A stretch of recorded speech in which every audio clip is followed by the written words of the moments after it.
तो इस श्रृंखला में पढ़ते हुए भूमिका के एक एक सिद्धांतों को हम ले रहे हैं।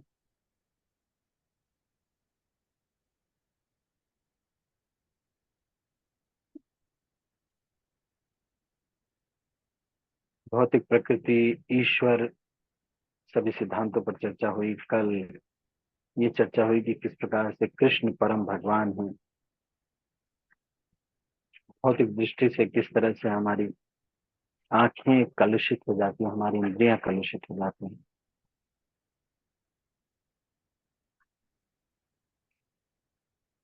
और तो इसकी आगे चर्चा कर रहे हैं।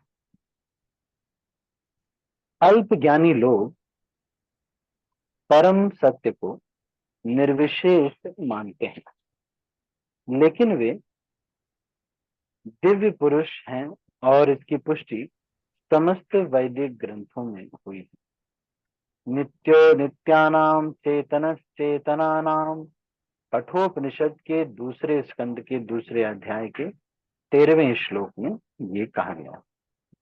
जिस प्रकार हम सभी जीव हैं और हम सबकी अपनी अपनी व्यष्टि सत्ता है, उसी प्रकार परम सत्य भी अंततः व्यक्ति है और भगवान की अनुभूति उनके पूर्ण स्वरूप में समस्त दिव्य लक्षणों की ही अनुभूति है।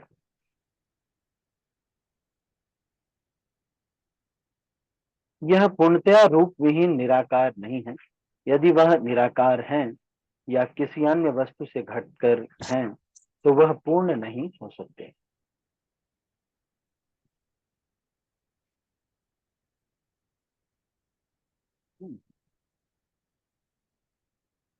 जो पूर्ण है उसे हमारे लिए अनुभवगम्य तथा अनुभवातीत हर वस्तुओं से युक्त होना चाहिए, अन्यथा वह पूर्ण हो कैसे हो। पूर्ण भगवान में अपार शक्तियां हैं। कृष्ण किस प्रकार अपनी विविध विभिन्न शक्तियों द्वारा कार्यशील है, इसकी भी व्याख्या भगवद गीता में हुई। यह दृश्य जगत जिस जगत में हम रह रहे हैं, वह भी स्वयं पूर्ण है, क्योंकि जिन 24 तत्वों से यह नश्वर ब्रह्मांड निर्मित है, वे सांख्य दर्शन के अनुसार इस ब्रह्मांड के पालन तथा धारण करने के लिए अपेक्षित संसाधनों से पूर्णतया समन्वित। इसमें न तो कोई विजातीय तत्व है, न ही किसी भी वस्तु की आवश्यकता है। सृष्टि का अपना निजी नियत काल है, जिसका निर्धारण परमेश्वर की शक्ति द्वारा हुआ है। और जब यह काल पूर्ण हो जाता है, तो उसे पूर्ण व्यवस्था से इस क्षण भंगुर सृष्टि का विनाश हो जाता है। सभी प्रकार की अपूर्णताओं का अनुभव पूर्ण विषय ज्ञान की अपूर्णता के कारण होता है। इस प्रकार भगवद गीता में वैदिक विद्या का पूर्ण ज्ञान पाएगा। तो दो बातों पर यहाँ पर, एक तो कह रहे हैं कि भगवान निराकार नहीं। भगवान निराकार नहीं है, इसका कुछ उदाहरण कोई आप लोग बता सकते हैं? आप सब लोगों ने सुना होगा। आप में से कोई ये बता सकता है कैसे आप सिद्ध करेंगे कि भगवान निराकार है, नहीं है, या साकार है? आप में से कुछ कोई बता सकते हैं? अनम्यूट करके डायरेक्टली। आपको कोई बोलता है कि भगवान तो निराकार है, साकार नहीं है, हम किस प्रकार से सिद्ध करें? हरे कृष्ण प्रभु जी, दंडवत प्रणाम। धर्मप्राण। प्रभु जी, हम विग्रह के रूप में देखते हैं ना, उनको बता हाँ सकते। हाँ, ये बता सकते हैं, ठीक है। और जो भी आपके मन में आ रहा है, आप सब ने सुना है, ऐसा मत सोचना कि हमको पता नहीं है। खूब सुना है आपने, लेकिन बस ये बात है कि आप थोड़ा सा, क्योंकि इस मूड में नहीं रहते हमेशा इसको मेंटेन मेडिटेट करने के मूड में, तो आप इसीलिए, क्योंकि आप सेवा कर रहे हैं, इतना सारा सेवा कर रहे हैं, इतने सारे भक्त घरों में भी सेवा कर रहे हैं। भगवान आपको बोलता है कोई कि ये भगवान तो निराकार है, तो आप कैसे सिद्ध करेंगे कि भगवान निराकार है या साकार है? कोई बता सकते हैं? और अनीता मुखर्जी ने बताया। और भगवान निराकार है या साकार है? कोई भी एक लॉजिक जिससे आपको लगे कि ये भगवान साकार है। इतना बड़ा राम मंदिर बना दिया। आपने देखा होगा, इतना हो हल्ला हुआ, इतना सब कुछ हुआ।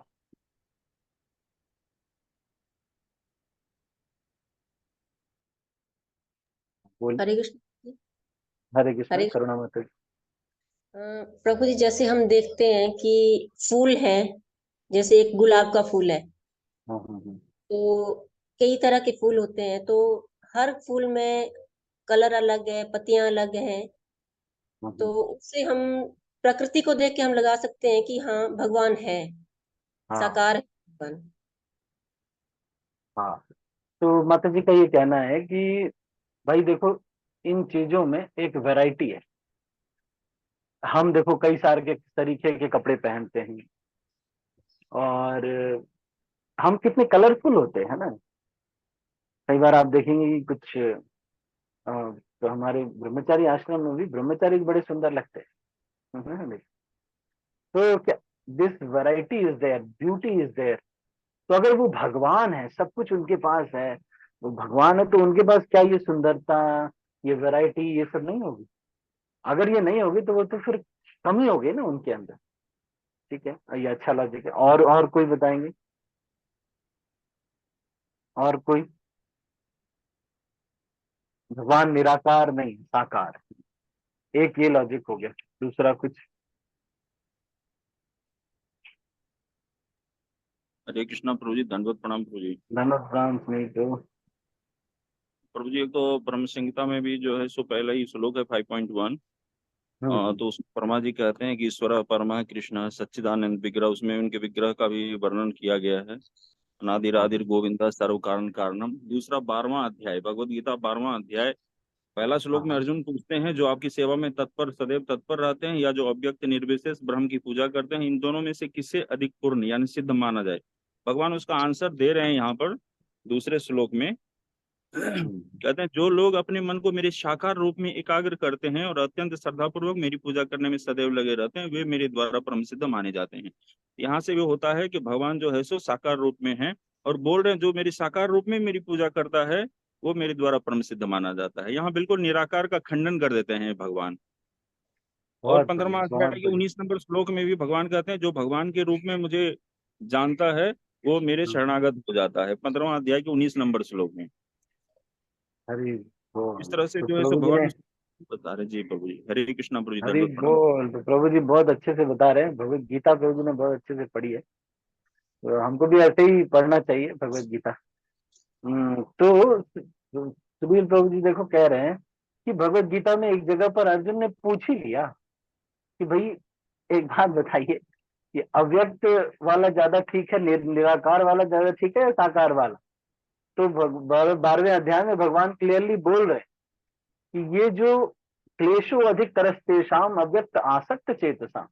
अगर कोई निराकार पे ध्यान करता है, अब सोचो आपको किसी से प्रेम करना है और वो निराकार है, कैसे प्रेम करोगे?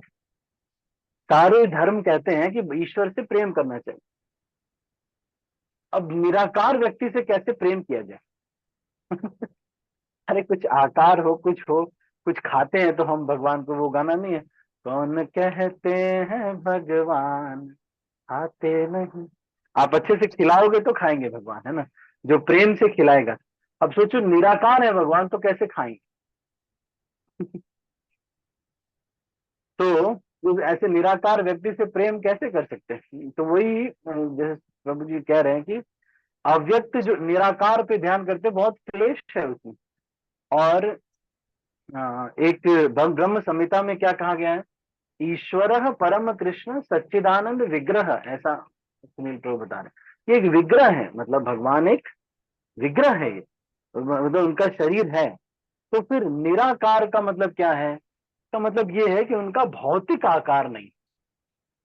भौतिक मतलब हमारे जैसा ये हाड़ मांस का शरीर, ऐसा उनका नहीं है, सच्चिदानंद का बना हुआ। किसका बना हुआ है? सच, चित और आनंद। इससे पहले हमने एक वो देखा था, भगवान के 3 रूप उसमें हमने पढ़े थे इससे पहले। एक है ब्रह्म, ब्रह्म ज्योति। एक है परमात्मा। तीसरा है भगवान। तो जो ब्रह्म ज्योति है वो केवल सत्य जो फीचर है उसका द्योतक है, और सत और चित दो का द्योतक है जो परमात्मा है। और मतलब वो मैनिफेस्ट करता है, मतलब व्यक्त करता है, परमात्मा रूप सत और चित को व्यक्त करता है।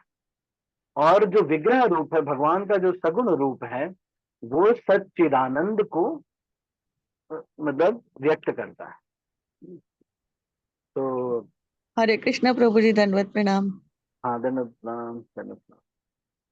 तो निराकार भगवान नहीं है, ये हम इस पर चर्चा कर रहे हैं। तो यहाँ पर ये एक तो इन्होंने लॉजिक दिया कि शास्त्रों में ऐसा लिखा हुआ है। फिर हमने ये कहा कि अगर सारी चीजों का, हम सब लोग जैसे करुणा माता जी ने बताया कि अगर सारी चीजों को कुछ ना कुछ सबके पास वैरायटी है, कुछ कपड़े हैं सबके पास, सबको ये सब पसंद लगता है, तो फिर क्या, एक बात बताओ, उनको क्या नहीं लगेगा? भगवान को क्या ये सब वैरायटी नहीं होगी भगवान के अंदर? वो तो सबसे बड़े भगवान है। हमको जैसे मुझे मुझे जो है ये ऑरेंज कलर बहुत पसंद है ना भाई? वैसे ही पसंद था, शुरू से ही पसंद था। तो अगर किसी को ऑरेंज कलर पसंद है तो क्या भगवान को भी ऐसा नहीं होता होगा कि पसंद होगा कुछ? जैसे मुझे मान लो कि ये कुछ वो सेवियां पसंद, तो भगवान को भी कुछ चीजें पसंद होगी, क्योंकि भगवान तो सुप्रीम पर्सनैलिटी है, तो इसलिए उनके अंदर कोई कमी नहीं हो सकती। ठीक है, तो ये चीज एक है। दूसरा एक और सिद्धांत यहाँ पर आ रहा है, और वो क्या है?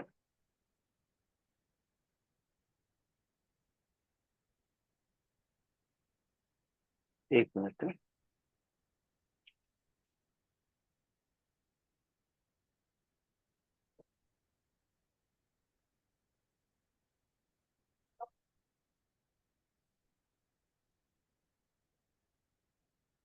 और दूसरा क्या सिद्धांत यहाँ पर आ रहा है?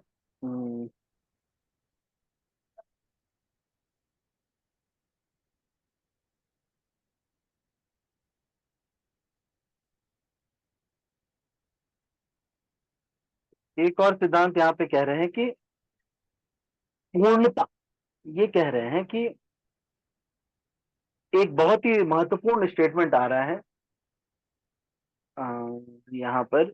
ये बहुत ही स्पेशल स्टेटमेंट है, हमारे जो क्लासेस में ये डिस्कस बहुत होता है। भगवान ये कह रहे हैं कि यदि किसी अन्य वस्तु से घट कर है तो वह पूर्ण नहीं हो सकता। जो पूर्ण है उसके लिए हमारे लिए अनुभवगम्य तथा अनुभवतीत होकर वस्तुओं से युक्त होना चाहिए, अन्यथा वह पूर्ण कैसे हो सकता है?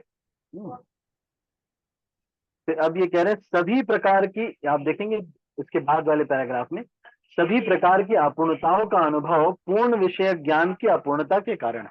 ये आपने हिंदी में अगर समास और विग्रह पढ़े होंगे तो ये उसमें बहुत इस तरह से स्टेटमेंट्स आते हैं।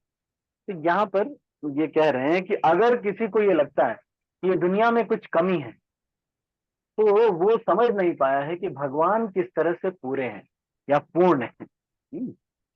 तो उसको खुद समझने में थोड़ी प्रॉब्लम है। तो ये सृष्टि जो है वो पूर्ण है, ऐसा नहीं कि अरे ये तो भगवान ने गड़बड़ बना दिया, सिस्टम ये ठीक नहीं बनाया। भगवान ने सारा सिस्टम हमारे भजन के लिए ठीक बनाया, सारा सिस्टम ठीक बनाया। कोई कह सकता है क्या प्रभु जी बुढ़ापा आ जाता है ना? तो ये जो है एक तरह से भगवान को हम दोष नहीं दे सकते। भगवान ने, अगर मान लो कोई मर ही नहीं रहा, जीता ही जा रहा है, जीता ही जा रहा है, तो भी बहुत प्रॉब्लम है ना। इसलिए भगवान जो है वो पूर्ण है, और ये जो सारी सृष्टि भी बनी है वो भी कंप्लीट बनाई गई। हो सकता है कि मनुष्यों ने इसमें इंटरफियर करके इसको खराब बना दिया हो, पर वास्तव में ये पूर्ण है। ठीक है, तो अभी ये हम चर्चा को, भगवत गीता वाली चर्चा को यहीं पर रोकते हैं और आगे बढ़ते हैं। हम वैष्णव भजनों के ऊपर जो हमारी चर्चा है उसको हम आगे बढ़ा रहे हैं। तो आज की चर्चा में से भगवत गीता से किसी का कोई प्रश्न तो नहीं? Any question?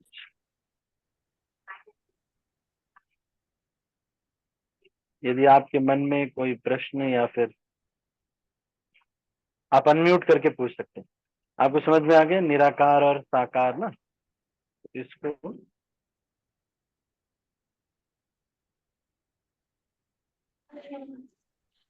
हरे कृष्णा तो प्रभु जी। हम हरे कृष्णा। प्रभु जी एक बार प्लीज वो निराकार और आकार का समझाइए ना प्लीज।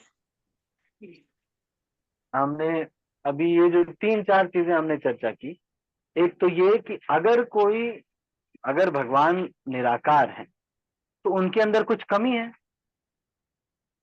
तो फिर वो भगवान कैसे हो सकते? दूसरी चीज, शास्त्रों में ऐसा लिखा गया है कि भगवान साकार है। शास्त्रों में ऐसा सगुण रूप है भगवान का, शरीर है, भगवान साकार है। दूसरी फिर तीसरी चीज, अगर कोई निराकार है तो हम प्रेम कैसे करें उससे? लाइट है तो उससे कैसे प्रेम करें? और चौथी चीज, ये जो सारा सृष्टि जगत है वो निराकार से प्रकट कैसे हो सकता है? आप सोचो, हम सब आकार वाले हैं। हमारे पिताजी सगुण साकार थे, उनके पिताजी साकार थे, लेकिन अल्टीमेट जो सबके पिताजी हैं भगवान, वो निराकार कैसे हो सकते? तो इस चीज को हमने आज जो है चर्चा किया। ठीक है, तो अभी हम इससे आगे चर्चा कर रहे हैं वैष्णव भजनों की जो चर्चा है। इससे पहले जिन भक्तों ने 16 माला कर ली है कृपया हाथ उठाएंगे। All those devotees who have chanted 16 rounds please raise your hand. Hare Krishna Prabhu ji, दंडवत प्रणाम। ठीक है, तो आज जिन भक्तों ने 16 माला कर ली है, अभी तक 6:50 हो रहे हैं, 6:52, और ये सब वो भक्त हैं जो कि अपनी साधना को बहुत ध्यान रखते हैं। और इन सब भक्तों के मैं नाम ले रहा हूँ। आप देखोगे इनमें से बहुत सारे भक्त हैं जो कि हर दिन उनका नाम आता। आशा आर्या माता जी, सुशीला माता जी, सुनील प्रभु, रितु माता जी, लता मोरे माता जी, रीटा माता जी, किरण माता जी, अनीता माता जी, पावना शर्मा माता जी, दीपक प्रभु, रीटा माता जी। तो ये सब भक्त हैं जो कि बाकी भक्तों को भी प्रयास करना चाहिए। मंत्रेश्वर गोविंद प्रभु का डीटी वर्शिप का सेवा रहता है। ये मंदिर में हेड पुजारी हैं प्रभु जी, तो प्रभु जी को ज्यादा नहीं कह सकते क्योंकि फिर इनको ड्रेसिंग वगैरह भी करने जाना रहता है दर्शनार्थी के लिए। लेकिन बाकी सब भक्तों को फिर भी एक आपको मैं बताऊं, मंत्रेश्वर गोविंद प्रभु 11 से 12 माला कर लेते हैं। कल मतलब सुबह ही कई बार तो 10 माला से ज्यादा कर लेते हैं। तो दिस इज वेरी गुड। अगर किसी को हमारे अगर किसी को ये लगता है कि हमारी साधना थोड़ा वीक चल रही है या कुछ थोड़ा मन चंचल चल रहा है या कुछ ऐसा है, तो उसका बहुत अच्छा सॉल्यूशन ये है कि आप कम से कम 10 माला मंगल आरती से पहले करिए, 4:30 बजे से पहले। आप देखेंगे मन की चंचलता कम होने लगेगी, चीजों को डिसीजन लेने में आपको दिक्कत होती है, तो ये चीज करना चाहिए। ठीक है, तो हम लोग गुरुदेव कृपा बिंदु दिया इस भजन के ऊपर चर्चा कर रहे थे।